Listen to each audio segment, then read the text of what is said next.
A great profile gets you in the game, but you don't win by standing on the sidelines.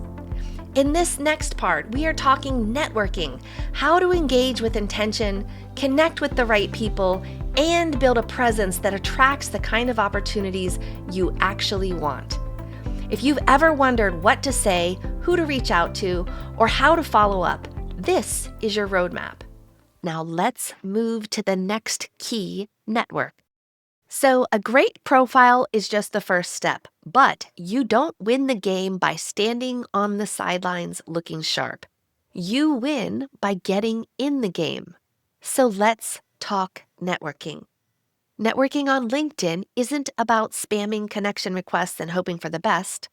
It is about building real relationships, the kind that open doors and get you hired. In fact, 70% of professionals hired through LinkedIn had a connection at the company. That's not luck, that's strategy. Think about it. If you were at an in-person conference, you wouldn't just wave at people from across the room. You would walk up, say hello, and have a real conversation. LinkedIn is no different. So make sure whenever you are at a place with more professionals, please connect with them. If you're not, you're missing out on an opportunity. You want to get in there, start engaging, and build relationships. That is where the real opportunities are. And does everyone know how to use your phone to find your QR code to make it really easy for people to connect with you on LinkedIn? So what you want to do is go to your LinkedIn app on your phone. Go to your LinkedIn app, click at the top, the search bar. Then as you click it, the right part of that search bar becomes a place that you can click again, and then you can see your QR code. Or you could click on scan and scan someone else's QR code. Now, if you and I aren't already connected, go ahead and scan this QR code because I would love to be connected with you. Okay, now, who else should you connect with? Most people get this wrong. Let's make it simple. Connections matter, but not just any connections, the right connections. Classmates? Yes. Coworkers? Of course. Alumni? Absolutely. And here's why. Alumni are 3 times more likely to respond to you. So if you reach out to someone who went to your same school, they already feel a connection to you. That shared history makes them way more likely to help you. And if you're an alum and another alumni or student reaches out to you, connect with them. Don't be stingy with your LinkedIn connections. Hoarding them doesn't make you look exclusive. It limits your own opportunities. So if you want to rank higher in recruiter searches, do this. Connect with people at your target companies. Join LinkedIn groups in your industry. Follow and engage with company pages. Why does this matter? Because when I was recruiting for the chemical industry, I used LinkedIn Recruiter. And here's what happened. I would search for candidates using keywords, and LinkedIn would rank people from most relevant to least. And guess what? If someone was connected to 5 people at my company, LinkedIn flagged that for me. And then who do you think I reached out to first? That person. Because they had the skills and they matched the search and they already knew people in my company. So that one move, connecting strategically, push people to the top of the list. So ask yourself, are you showing up at the top of recruiter searches? Or are you stuck at the bottom because you haven't made the effort to connect? As you think about how LinkedIn can help you grow your career, you may already realize that some people seem to get noticed while others don't. And as you consider how recruiters, hiring managers, and industry leaders find top candidates, you might start to wonder, how do I make sure I'm visible? Well, it starts with understanding how LinkedIn relationships work. When you connect, it opens up a two-way relationship. They see you, you see them, conversations can happen. When you follow, you stay updated on their content, but they don't see yours. So imagine if you're actively looking for your next career move and you've connected with key recruiters, they see your updates. You can message them. You follow companies that you admire, and you'll be among the first to see their job postings.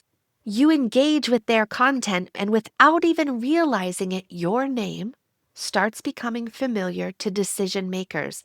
And as you continue applying these strategies, you may notice something interesting. The right opportunities start coming your way. Because the truth is, success on LinkedIn isn't about who you know, it is about who knows you. So as you go forward, you might start to wonder, who should you connect with today? And there are two types of people on LinkedIn: the ones who accept everyone like they're collecting Pokemon, and the ones who actually read requests and want to know why you're reaching out. So here's the problem. If you send a generic lazy connection request, you're either getting ignored or making a weak first impression. So how do you stand out? Personalize it.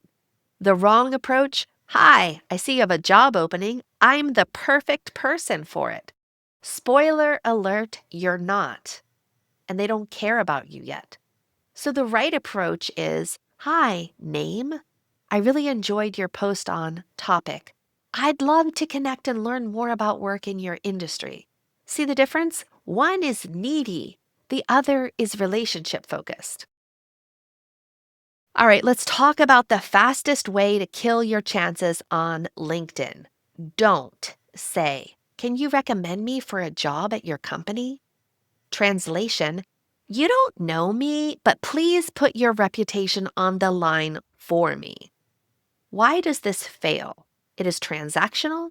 It puts the other person in an awkward position, and it screams, I only care about what you can do for me. So do this instead. Thanks for connecting, name. I see you've been in industry for a while. What originally got you into this field? Why this works? It's natural. It starts a real conversation. It makes them feel valued, not used. And here's the truth. People help people they like. And people like those who show a genuine interest in them. So before you ask for a job, ask a question. Build the relationship first, and the opportunities will follow. Want to stand out? Then do something. Some people treat LinkedIn like a digital filing cabinet. They set up a profile, maybe post once or twice a year, and then wait. And then they wonder, why aren't opportunities coming to me? Here's the truth. LinkedIn isn't just a profile. It is a dynamic living ecosystem. And in any ecosystem, if you're not engaging, you're invisible. Why should you care? Because the people who like, comment, share, and post are the ones getting noticed. They are building relationships, they are attracting recruiters, and they are putting themselves in front of decision makers. And the LinkedIn algorithm rewards activity. So if you are engaging, it promotes your profile. If you are silent, it hides you. What should you do? Follow companies, influencers, industry leaders. Engage, comment on posts, share insights, ask questions. Post your own content, even a quick takeaway from an article or an event can spark engagement.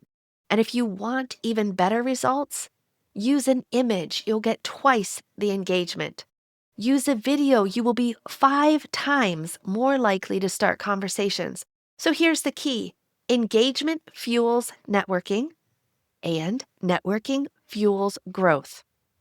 So are you showing up? Or are you just hoping for opportunities that never come? Now that you know engagement fuels networking, how do you engage strategically? I call this the 10-4-2 challenge. It is the fastest way to boost your visibility and turn LinkedIn into an opportunity magnet. Here's how it works. Every time you log into LinkedIn, try to go for 10 likes, scroll your feed, like 10 posts from people in your network, recruiters or industry leaders. Why? It's the simplest way to show up on their radar. If somebody likes my post, I'm going to click and see who liked my posts. And if I see someone's name who I don't really know, I'm going to go check on their profile. It's just human nature. Next, 4 comments.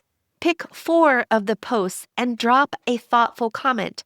Not just great post, that's lazy. Ask a question, share an insight, or spark a conversation.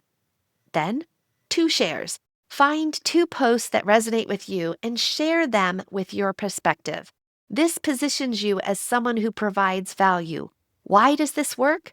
Likes get you noticed, comments get you remembered, shares position you as a thought leader. It is a snowball effect, and LinkedIn's algorithm rewards engagement.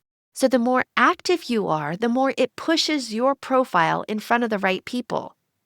Now, real story. James wasn't showing up in searches. No engagement, no recruiter messages, so I put him on the 10-4-2 challenge for just 1 week. And within days, his profile views doubled, and he started getting DMs from recruiters and industry leaders. So, are you willing to try it?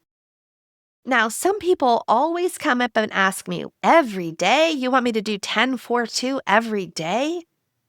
I mean, look, you're doing nothing now, right? So even if you do 10-4-2 once a month, it's good. 10-4-2 once a week, it's better. 10-4-2 once a day, it's best. So you choose. How active do you want to be? How much do you want people to get to know you? And how many opportunities do you want coming your way? So you're the one that gets to make the decision. So now you know, engagement fuels networking and networking fuels growth. The people who show up consistently, they are the ones getting noticed, building relationships, and landing roles before they're even posted.